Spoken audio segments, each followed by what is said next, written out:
like a Hellcat.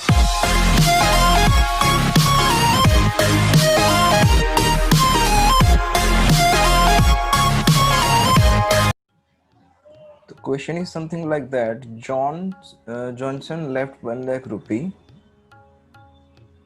with the direction that it should be divided in such way that his minor sons Tom, Dick and Harry, aged 9, 12 and 15 years, should each receive equally after attaining 25 years, the rate of interest being 3.5%. How much each son receive after getting 25-year-old? Tom, Dick and Harry. So Tom is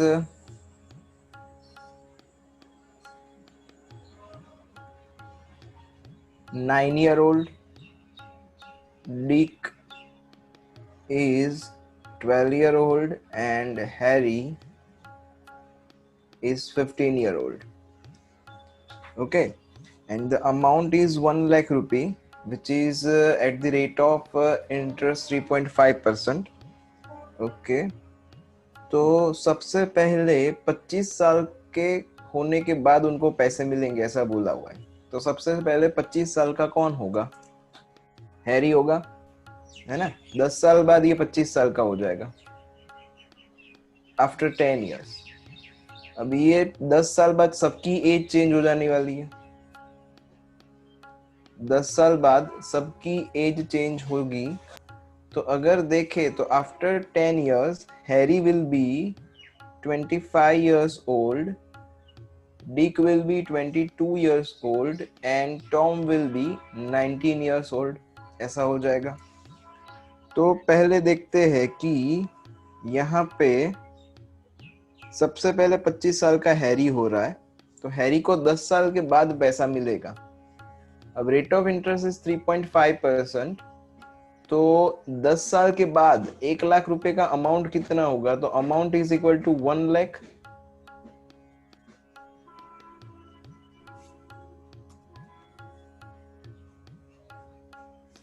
into क्या था भाई फॉर्मूला? Compound interest, तो 1 plus R upon 100 raise to N. तो ये क्या हो जाएगा? 103.5 upon 100 raise to N. N कितना है यहाँ पे? 10 साल है। ओके, तो इतना पैसा 10 साल के बाद होने वाला है जो जॉनसन ने 1 लाख रुपए डिपॉजिट किया था। वो यहाँ तक कोई डाउट? तो let's say Harry get x rupees, ये हैरी को हम x रुपीस दे रहे हैं, एंड ये जो x रुपीस दे रहे हैं वो ये टोटल अमाउंट में से कम हो जाएंगे क्योंकि हैरी को x रुपीस देना पड़ेगा। समझ में आया? तो फॉर द कन्वीनियंस एक काम करते हैं, इसको a ले लेते हैं, इसको b ले लेते हैं। नाउ हैरी को x रुपीस देने के बाद कितना पैसा बचेगा? तो रिमेन्स, कितना पैसा बचा आपके पास? तो यहाँ पे a b रेज टू 10, इतना हमने b लिया हुआ है, तो A B raise to 10 minus X, इतना पैसा बचेगा आपके पास। ओके, तो टोटल अमाउंट आपके पास इतना बचा। अब हैरी 25 साल का हो गया, उसको x रुपीस दे दिया, मतलब माइनस एक्स कर दिया। अब क्या होगा? तो उसके बाद डिक 25 साल का होगा आफ्टर 3 इयर्स, 3 साल होने के बाद डिक 25 साल का होने वाला है।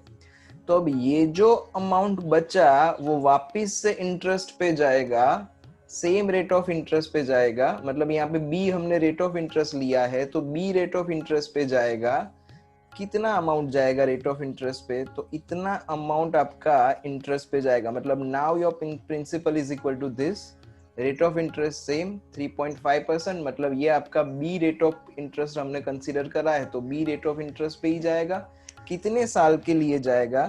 तो जाएगा 3 साल के लिए, क्योंकि 3 साल बाद डिक होगा 25 साल का, मतलब इसमें हम 3 ऐड करेंगे।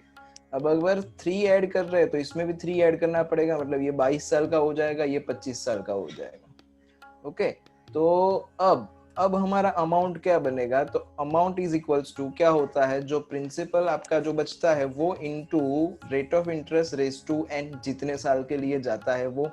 तो यहाँ पे ये आपका प्रिंसिपल, तो it is A B raise to 10 minus X into क्या करना पड़ेगा, interest B raise to N, कितने साल के लिए जा रहा है, 3 साल के लिए जा रहा है सर। तो ये आपका अमाउंट हुआ, इसको अंदर मल्टीप्लाई कर देते हैं, तो क्या बचा, A B raise to 13 minus X B raise to 3। ये जो ए बी और ये सब कंसिडरेशन है that is for our conveniences. आप चाहो तो 1 लाख और वो सब डिजिट्स लेके आप कैलकुलेट कर सकते हो, लेकिन उतनी मेहनत करने जाओगे तो कॉम्प्लिकेटेड हो जाएगा सब। यहाँ पे अब ये अमाउंट बना, सबको इक्वल पैसा देना है। तो अब हैरी को अगर हमने एक्स रुपीस दिए थे तो डिक को भी एक्स रुपीस ही देना है। तो डिक को मिलेगा एक्स रुपया इसमें से, ये जो प्रिंस ये अमाउंट है उसमें से डिक को एक्स रुपीस मिलेगा। तो after Dick getting amount,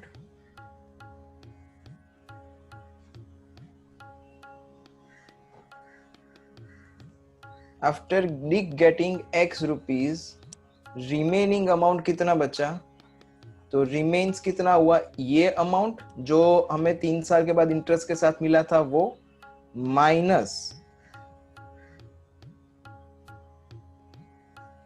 x, क्योंकि एक्स रुपया हमने दे दिया, डिक को दे दिया एक्स रुपीस, क्योंकि हैरी को भी एक्स रुपीस दिया था, डिक को भी एक्स देना पड़ेगा एंड टॉम को भी एक्स देना पड़ेगा।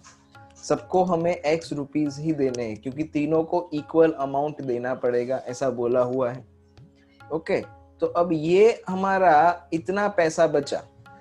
अब ये इतना पैसा बचा, तब यहाँ पे डिक जो है वो 25 साल का हो चुका है, लेकिन टॉम अभी भी 22 साल का ही है। ओके, तो अगर टॉम अभी भी 22 साल का है तो फर्दर मोर 3 इयर्स के लिए और 3 साल के लिए ये पैसा जो है वो जाएगा इंटरेस्ट पे।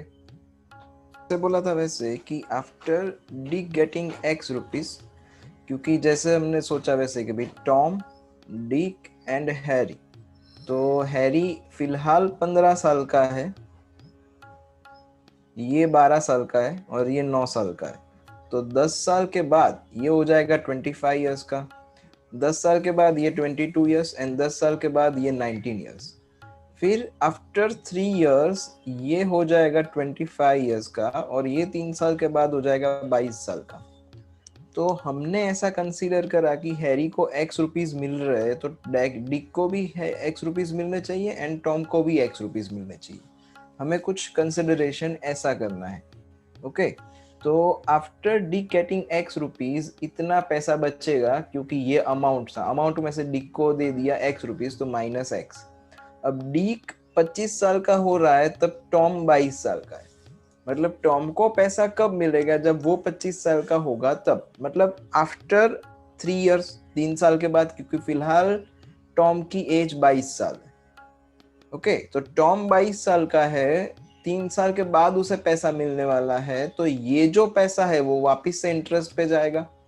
ओके, कितने इंटरेस्ट पे, तो बी इंटरेस्ट पे जाएगा, है ना। हमने बी कंसीडर करा है ये रेट ऑफ इंटरेस्ट को, तो बी परसेंटेज के इंटरेस्ट के हिसाब से ये पैसा वापस से इंटरेस्ट पे जाएगा। तो क्या हाल होगी उस टाइम पे, पैसा कितना बचेगा अभी ये देखना है हमें। तो लेट्स सी दैट। तो अगेन प्रिंसिपल अब ये हो गया, रेट ऑफ इंटरेस्ट बी हो गया, तो हमें अमाउंट कितना मिलेगा, तो amount is equals to A B raise to 13 minus X B raise to 3 minus X, ये principal, into rate of interest कितना, तो बी कितने साल के लिए, तो 3 साल के लिए, मतलब बी क्यूब हो गया। ओके, तो अब ये जो बी क्यूब हुआ वो अंदर मल्टीप्लाई कर देते, तो टोटल अमाउंट बचा A B raise to 16 minus X B raise to 6 minus X B cube, इतना पैसा, ये अमाउंट बचा। ये जो पैसा है वो टॉम को मिलने वाला है, ये जो पैसा है वो टॉम को मिलने वाला है। तो टॉम गेटिंग कितना पैसा, A B raise to 16 minus X B raise to 6 and minus X B cube.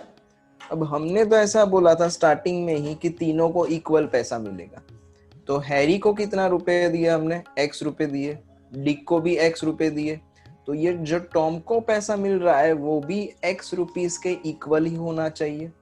मतलब ये जो अमाउंट है ये पूरा x रुपीस होना चाहिए। तो compare this value with x, ये पैसों को x के साथ कंपेयर कर दिया जाए तो डिक को मिलने वाला पैसा इज इक्वल्स टू x, मतलब this is equals to x। Okay, अब हमें फाइंड क्या करना है, कितने पैसे मिलेंगे उनको, मतलब x ही फाइंड करना है। तो एक काम करते हैं, x को सब्जेक्ट बना देते हैं। तो x वाले सारे टर्म एक साइड पे, यहाँ पे ab raise to 16 that is equal to x plus x b raise to 6 plus x b cube, यहाँ से x कॉमन, तो a b raise to 16 that is equal to x common, तो 1 plus b raise to 6 plus b raise to 3। Now x is equals to क्या बन जाएगा, ab raise to 16 upon 1 plus b raise to 6 plus b raise to 3। तो यहाँ पे ये सारी value हमारे पास है। a का वैल्यू जो प्रिंसिपल स्टार्टिंग में था वो क्या था भाई, a is equal to 1 lakh rupees, तो a की जगह पे 1 लाख, b की जगह पे 103.5 अपॉन 100 है ना। तो यहाँ पे a की जगह पे 1 लाख, b की जगह पे 103.5 upon 100 raise to 16, same thing नीचे यहाँ पे, तो 1 plus 103.5 upon 100 raise to 6 plus 103.5 upon 100 raise to 3।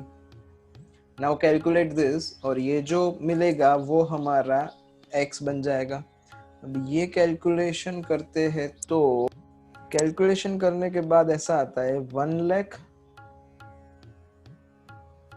Into 0.51947, तो that is equals to 51,947 rupees, इतना पैसा मिलेगा। And according to the our option, अगर ऑप्शन देखोगे तो ऐसा कहीं है नहीं, 51,994 है हमारे पास, 51,947 नहीं है। तो that's why answer is none of this, none answer.